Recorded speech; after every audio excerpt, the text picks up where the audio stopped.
the an increase of the diameter of 0.5 millimeters. Centimeters. But actually, yeah. But in this case, I would. But this is what we had within 3-4 days. So I think if you had new pleural effusion, then It was not blood, according to the radiologist. But it's a change, though. Isn't it? There is a change. How big was the effusion? Was it just a small effusion or a large size effusion? 500 cc. Well, I think that pleural effusions merit a little bit of discussion. Can I have the mic? Because really you have to say, what is the etiology of this effusion? So if someone has an aortic dissection and the aorta runs in the left side of the chest, and suddenly there's a left-sided effusion, and the knee-jerk reflex is for everyone to say the dissection's ruptured. But more often than not, it's what you're describing, which is just a symptomatic effusion, a sympathetic type effusion. Okay, but where does this sympathetic effusion come from? How does the fluid get there? I think it's because of inflammation. And what's the inflammation due to? The aorta. Trying to rupture.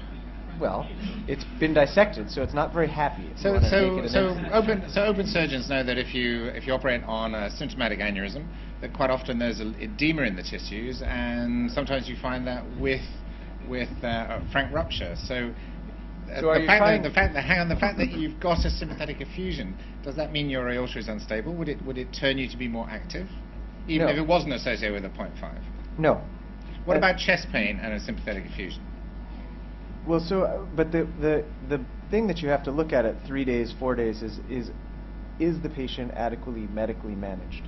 Sure. Because that's the key. So let's say that you've got a patient who's absolutely stable, and this happened to us. Absolutely stable. You got the blood pressure under control. They get a sudden onset of pain. They get a new effusion which they didn't have before. Are you saying because your blood pressure is controlled, nothing can be happening here?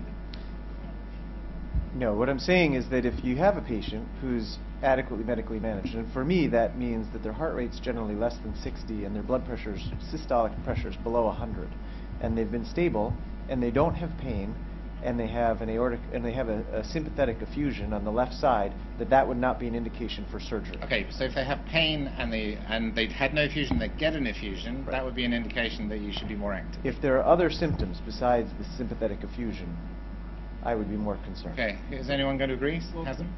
John, you want to say? I was going to say, Roy, did you apply a measurement? Because I think measurements have been applied to this sympathetic effusion, and I'm not absolutely certain. But I think I think of 4 centimeters. But obviously, if you have a very small effusion, you're not going to be worried. All other things being equal. But if your effusion is larger to start with, or getting bigger, then it's different.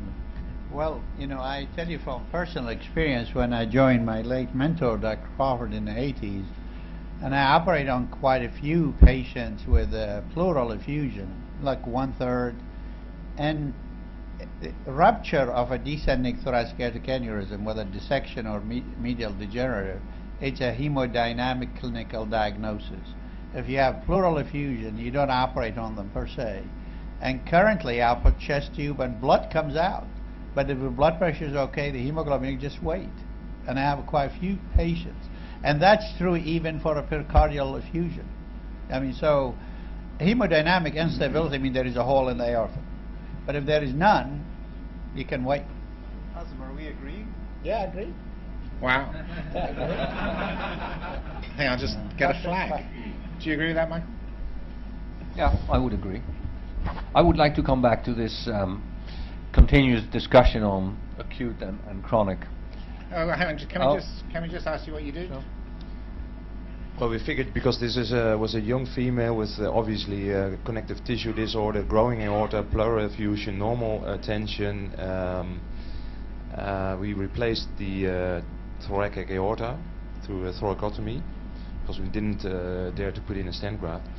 And after finishing the proximal anastomosis, she got a type A dissection. So then we had to really quickly fix the distal anastomosis. We closed all the intercostals, we closed the thoracotomy and did a sternotomy and replaced the aortic arch. Then had to do a re-thoracotomy because of rebleed and re-sternotomy because of rebleed. But she finally survived and she's doing well now. But she has dissection of all the arch vessels, but she's doing well. So tricky patients these, yeah. Did she have a rupture in the descending? That's the question. No. That's my So